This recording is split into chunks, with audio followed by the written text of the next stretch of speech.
Good morning, our good friends, and welcome back to the farm. We've got a snowy weekend going here on the farm. It's about 11 degrees outside, so we're in the mood for some comfort food today. So we're going to get started early, and we're going to make something that we really like to make on days like this.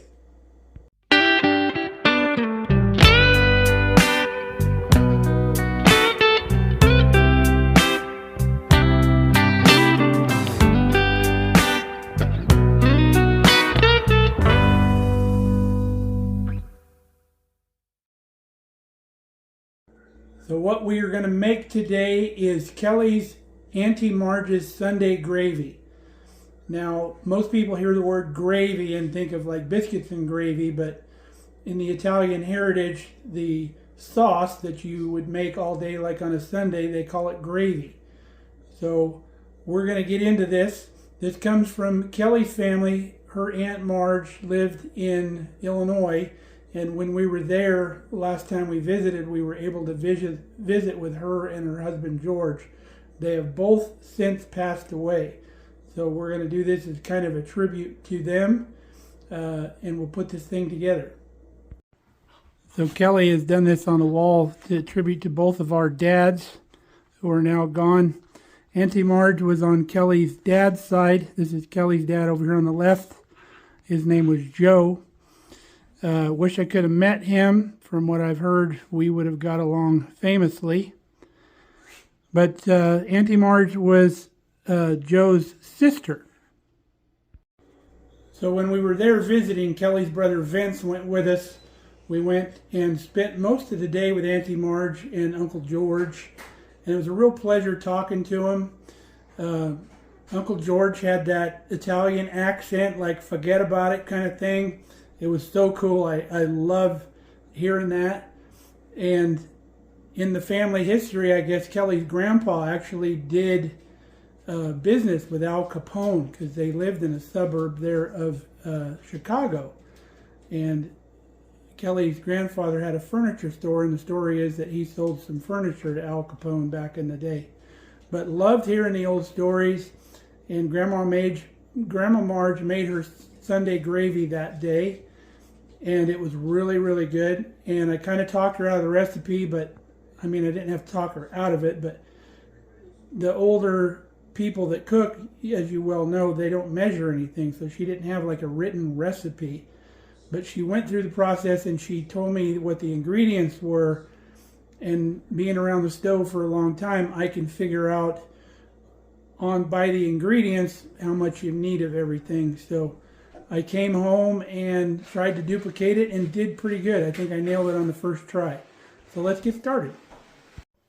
So Auntie Marge always used pig neck bones. Remember back in the day, poor people had to rely on what the butcher had left over after they carved all of the more expensive cuts off the meat. The poorer people would go buy what the butcher had left over, which would be neck bones and stuff like that. Now, we don't have pork neck bones, but ribs make a really good substitution for those because you want to use a bony meat because the bones, when they cook down, they add a lot of richness to the sauce, or the gravy as this is called. So we have some pork ribs here. We're going to salt and pepper them fairly liberally, and we're going to get them under the broiler because we want to add some good color and caramelization to these bones before we start cooking them down because that adds a lot of flavor. So we're going to salt and pepper both sides pretty well, and then we'll get them in the broiler.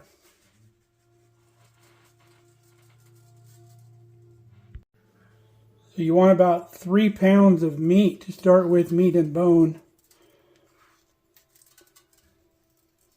And then set your broiler like on 450 to 500 degrees if you have a temperature setting on your broiler. We're going to cook these bone side up first. I removed the membrane on these when we butcher, so we don't have to do that. So we've got the grate on the second to the highest rack. We're going to put those under the broiler. If you've never used a broiler before, it's basically reverse grilling. Normally when you grill, the fire's underneath, grilling from the bottom. The broiler grills from the top, so you can grill everything in your oven just like you would on a barbecue. You just got to keep an eye on it because it's pretty hot. So we'll get some good color on these, and then we'll flip them over and get some color on the other side as well. Kelly's making sourdough today. Gonna be fantastic. Can't wait for that. You can see we got some good color on our ribs, so we're gonna flip them over. Get some color on the other side.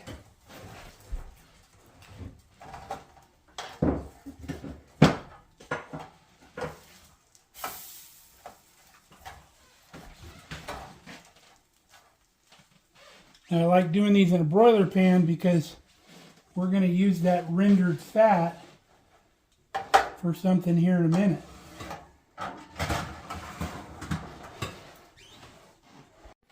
While we're waiting for our ribs to finish up, we've got out our instant pressure cooker, or our automatic pressure cooker. It's just like an Instapot, but I bought it before Instapots were a thing. So to our pot, we're going to add 2 quarts of either beef broth. We're using our bone broth here. And it's really thick bone broth. Really good stuff. Comes out almost like Jello. We'll get our other quart and dump it in here.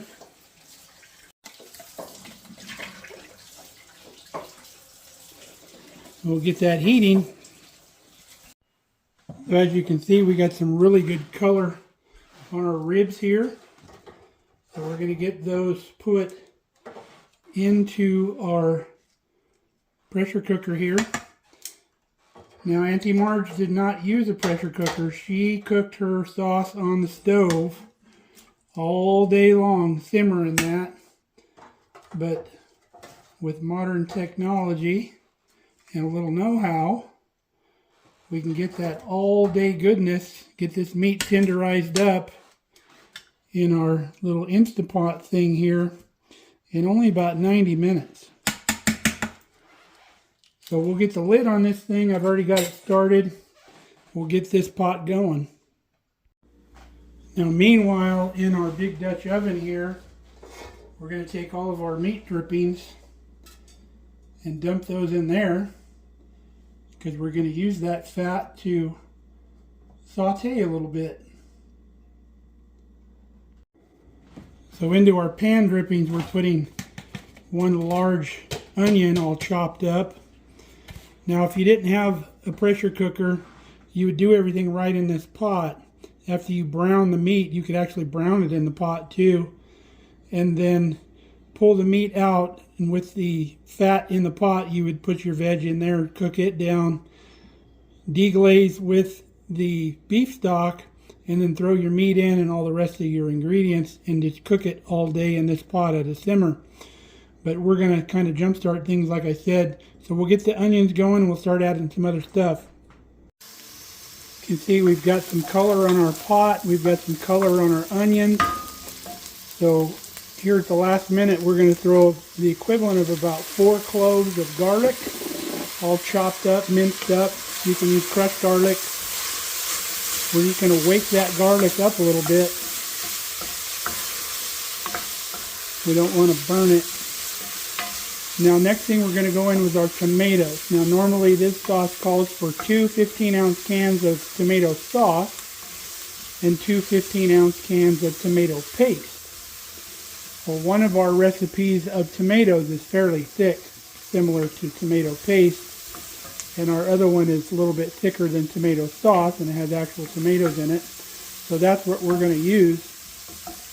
So now that this garlic is woke up a little bit, let's get our tomatoes in here. You'll see this first one's pretty thick.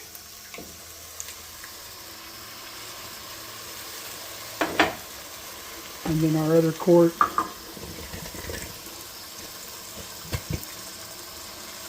And then that's going to deglaze that pan a little bit. Those cold tomatoes. We'll scrape the bottom of that pan, get all that color up off the bottom, because that color is flavor. Remember, we browned that meat too. That adds flavor to that meat. So see if you can see the bottom of the pan here. It's all clean already. I don't know if you can see it. We'll get this going. We got some spices to throw in here, some herbs. Now that we've got our pan all scraped down, we'll add some herbs.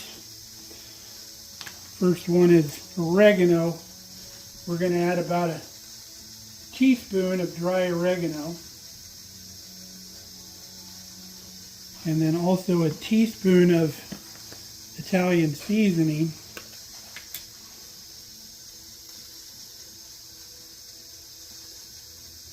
Now, Kelly informed me right after we first got together that I used to say Italian, and the proper pronunciation is Italian.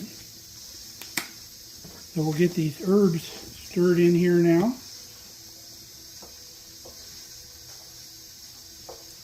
Bring that up to a simmer, and then we'll lower the heat. Okay, we're up to a simmer. We're going to go ahead and throw the lid on here. We've got the heat turned down. We're going to let this simmer and have all those flavors come together. Meanwhile, our pressure cooker is already 10 minutes into its cook. It's got about an hour and 20 to go. So next thing on the agenda is some homemade pasta. So let's get started with that. So for our pasta, we have 1.5 cups of semolina flour. You can find it in your specialty flour area of your store. Now to that, we added a 1/2 teaspoon of salt. We're going to kind of mix that up. We're going to make a well in the middle on our clean counter here. And then we're going to crack 2 eggs right in the middle of this, a couple of our farm fresh eggs. So we're going to scramble our eggs up a little bit here. You can see that nice dark yolk of our farm fresh eggs there. Once we get our eggs mixed up, we're going to add 2 tablespoons of water mixed with 2 tablespoons of olive oil right into the center there. And then we'll slowly start incorporating our flour.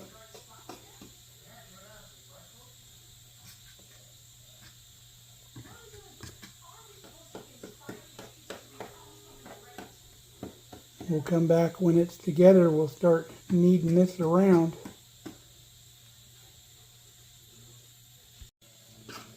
See, the dough is starting to come together. So we'll start incorporating the rest of our flour here until it's well mixed.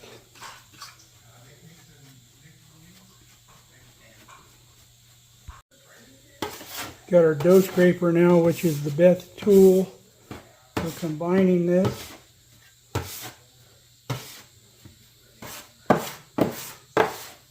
And once it's all together in a ball, we're going to start kneading it, and we're going to knead it for 10 minutes.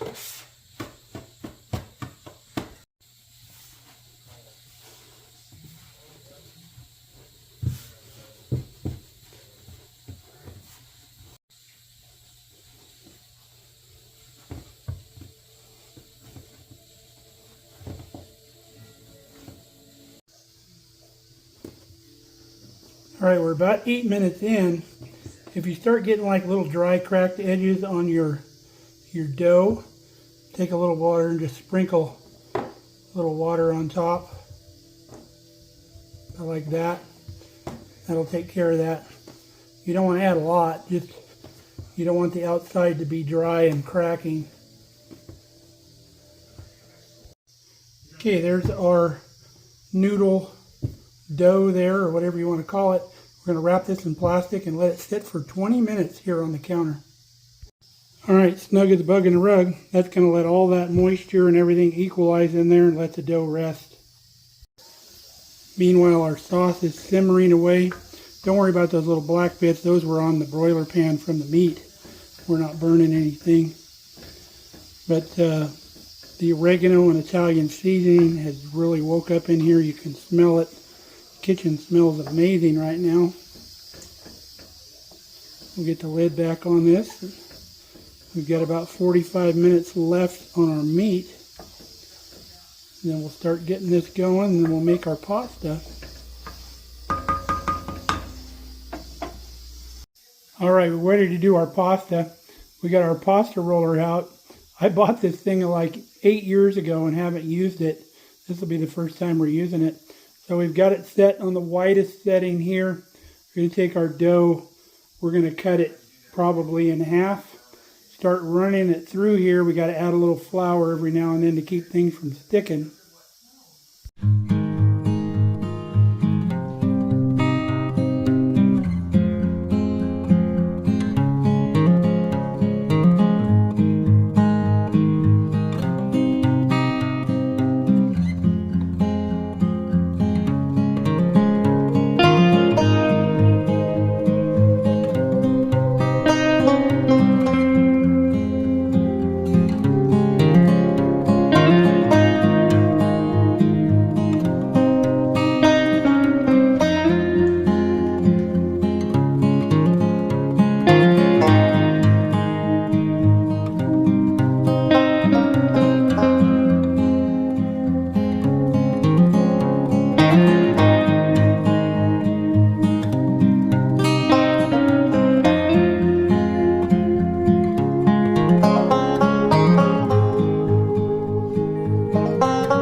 Okay, we got 4 long strips of our pasta. If you were doing lasagna, you could just leave it that way. There's 6 settings on here, but we only use 5 because I think 6 would be way too thin for like angel hair pasta or something like that. Now, we can switch our handle to these other things here. We can cut wider noodles about probably 3/8 of an inch wide, or you can cut really fine noodles through here. I think we're going to go with this setting right here. Okay, we sprinkled a little flour on our noodles and we cut them across because we don't need them that long. So we're going to set up a little bowl here next to our little pasta machine, and we're going to run them babies through.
Okay, we got all of our pasta cut. I'm going to sprinkle just a little bit of flour in here.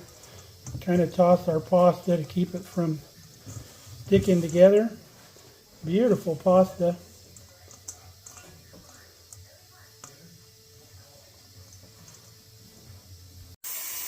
Our sauce is still simmering away in here.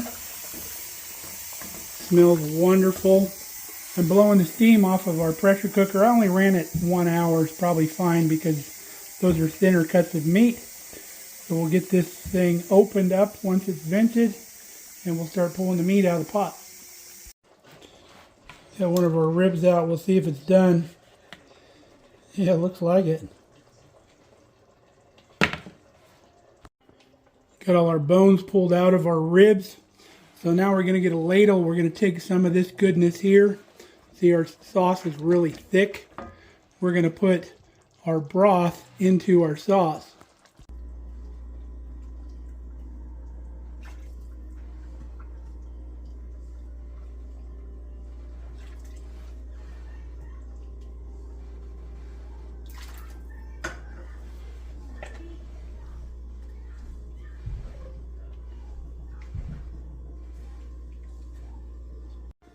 Okay, we've got our sauce all together. Now we're going to turn this up now and we're going to simmer this. We're going to reduce this by about 1/3. And then we got one more ingredient. All right, our sauce is reduced. Look at that beautiful stuff. So you want to take it to where it kind of coats the back of your spoon like that, because otherwise it won't stick to the pasta. So we're ready. I've got the fire under my pasta water. So once that comes to a boil, we'll boil our pasta and we'll get this served up. Okay, our sauce is ready, so we're going to turn the fire off. We're going to add our very last ingredient, which is a tablespoon of sugar. It may seem weird to some of you to put sugar in the sauce, but it takes that little bit of acidic bite out of the tomatoes and really balances out the sauce really well. So our pasta water is just about ready to boil. Almost time to eat.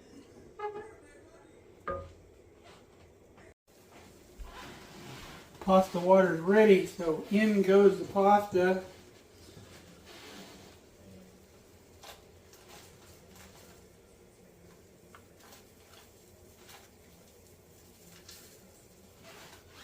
We're going to stir it as it goes in.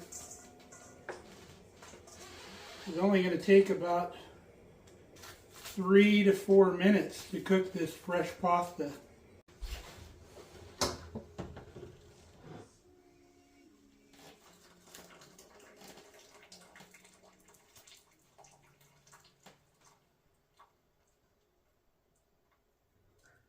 Nailed it, babe.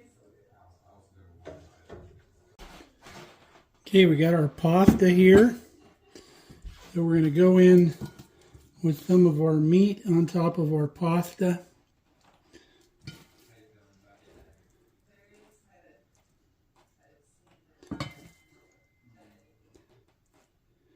And then we're going to come in on top of that with Auntie Marge's Sunday gravy here.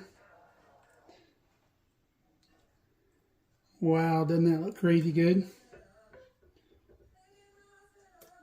Oop, making a mess. Maybe just a little more. Then we're going to hit it with some Parmigiano Reggiano.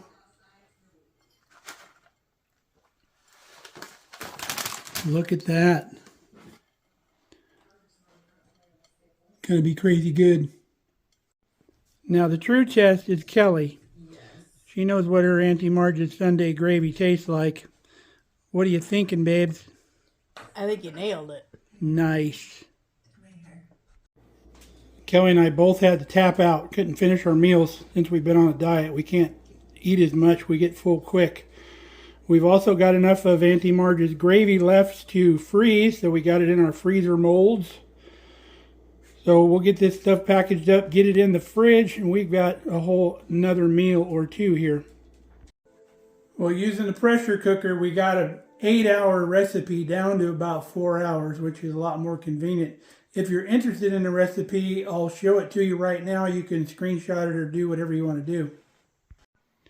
There's the recipe for Auntie Marge's Sunday gravy. You should try it. So, always pleased with Auntie Marge's Sunday gravy. Makes it a real special day. Love it. We really miss her. We wish we could have visited with them again before they passed, but it just didn't happen. So I know they're looking down on us, smiling, making their Sunday gravy. So Until next time, stay safe, stay healthy. We love you guys. Hope you enjoyed being along with us today. We'll see you again real soon here on the farm.